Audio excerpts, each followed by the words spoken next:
Today's episode is all about classroom design. Coming up, we're going to hear tips from author and education consultant Alistair Bryce Clegg, kindergarten teacher and YouTube vlogger Mr Thain, the teacher behind one of my favourite teaching pages, Magic with the Teacher Traveller, and also Heather from the Early Years podcast shares her classroom redesign tips. So whether you're new to teaching early years, looking at a redesign, or just interested in some new ideas, stay tuned.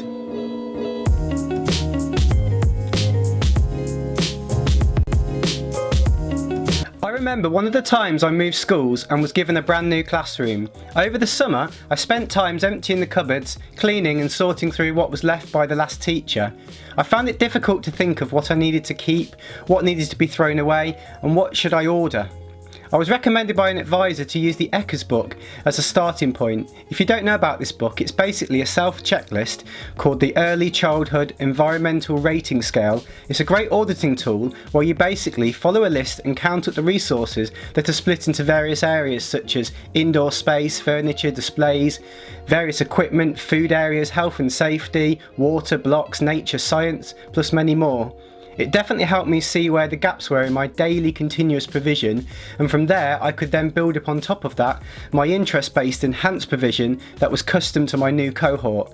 I found it great as I could return to this later in the year, rescore it again and clearly see the improvements that I have made. The second year I had the room, I worked alongside my staff to find the dead areas of the classroom. From this, I mean, where did the staff spend most of the time? Where did the children spend the most or least amount of time? What could I do to adjust this? How popular was an area when an adult wasn't there?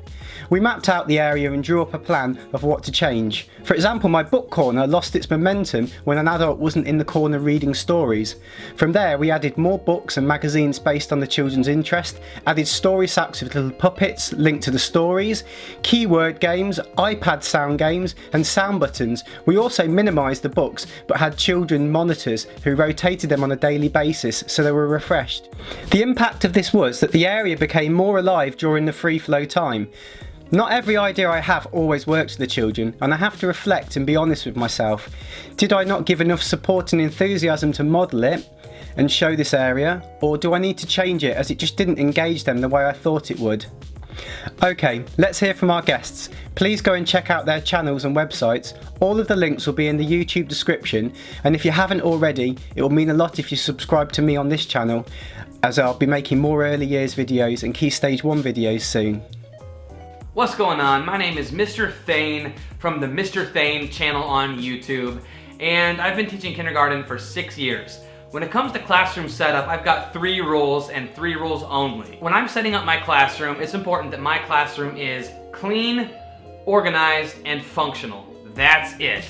It doesn't need to be super cute and all themed out. It doesn't have to be Pinterest worthy. It needs to be clean. So it should be sanitary. It needs to be organized. Everything needs to have its place. There shouldn't be boxes everywhere and extra materials and resources just sitting about. Everything should be put away nice and organized. And it also should be functional. Every area in your classroom should have a purpose or a use that your students know about and have access to.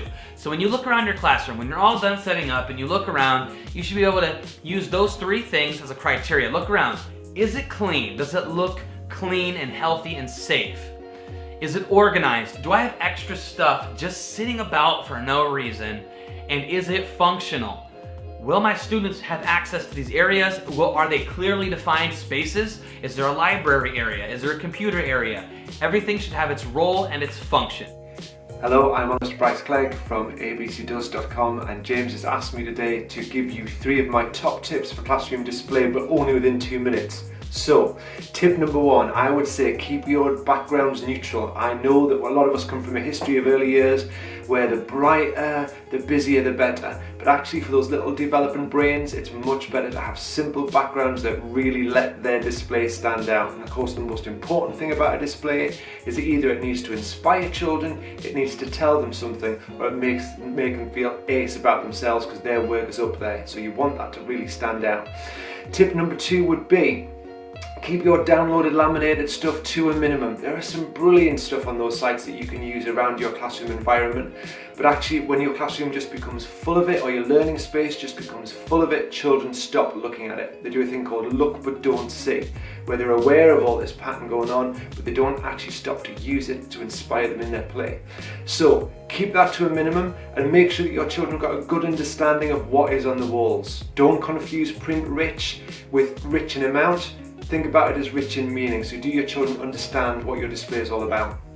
And tip number 3 would be, think of your space like a learning journey. So think of your classroom walls or your learning space walls like pages of a learning journey. And just like in a learning journey where you want to show events that had happened, children's voice, what practitioners' thought process is, how you've planned, how you've responded to children's interests, does your display tell all of those stories? Could I stand in your space without talking to you or to children and just look at your walls and get a really rich picture about what you do and how you do it? Because that's kind of how it should be. So think about your walls as telling your story, and then you can't go wrong. Okay, it's been a pleasure. Thank you very much. Bye. Hi, I'm Miss Matthews. I'm a reception teacher and I share my ideas on my page, The Teacher Traveller. Here are my top 3 tips for an early years classroom. Make sure your classroom has clear areas which cover a wide range of experiences. For example, in my classroom I have a phonics area as well as maths area, which are always changing and always accessible to the children.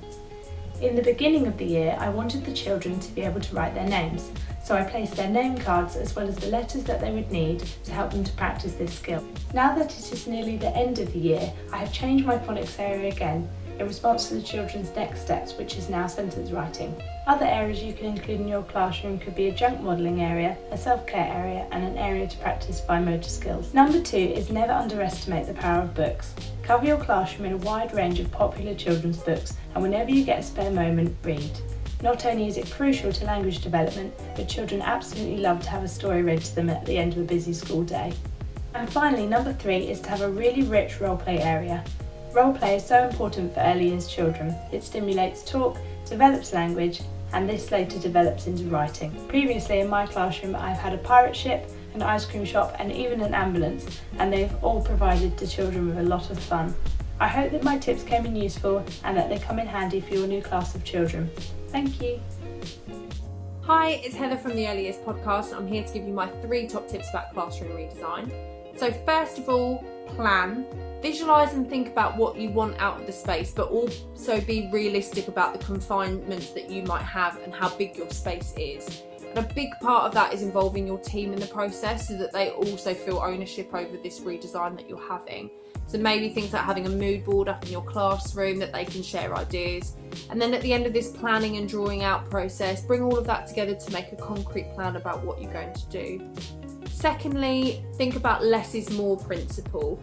If we have rooms that are overcrowded and filled, children can become overwhelmed with the space. So I think the tendency can be to cram everything in there. So if we have less resources but laid out in a way that's really visual and accessible for them to see, it's going to make the room flow better and they're going to be much calmer. And also you can think about if your stand area really only takes 4 children, then only plan to have 4 children in that space with the number of resources that you have. And thirdly, think about how you're going to introduce that to children as well. If they come in one day and the whole classroom's moved around, that could be quite just, unsettling for them. But if you gradually did it, so maybe choose an area at a time and then had a staff member stationed in that one area that you've chosen to change, they can then train that in with the children, show them the length and depth of resources that they have and the scope of what they can do with those things. And then they can gradually sort of learn to play with that better on their own and then change other areas as you go along. So firstly, plan, visualise and involve your team. Secondly, think less is more when thinking about resources. And thirdly, consider how you're going to introduce that to your children. I could give you far more, but luckily for you, I won't. So if you want to hear some more knowledgeable people, come and listen to us on the Early Years podcast. But that's all for now. I just want to say thank you to our guests and yourselves for taking the time to watch the video. I'd love to hear your tips about classroom design, so please share them with others in the comments. Have a look through Alistair's website and check out his amazing selection of books. Visit the Teacher Travellers Facebook page for some amazing inspirational ideas. And while you're in the school moving furniture and resources, put on Mr Thain's YouTube channel and the Early Years podcast. See you next time. Bye.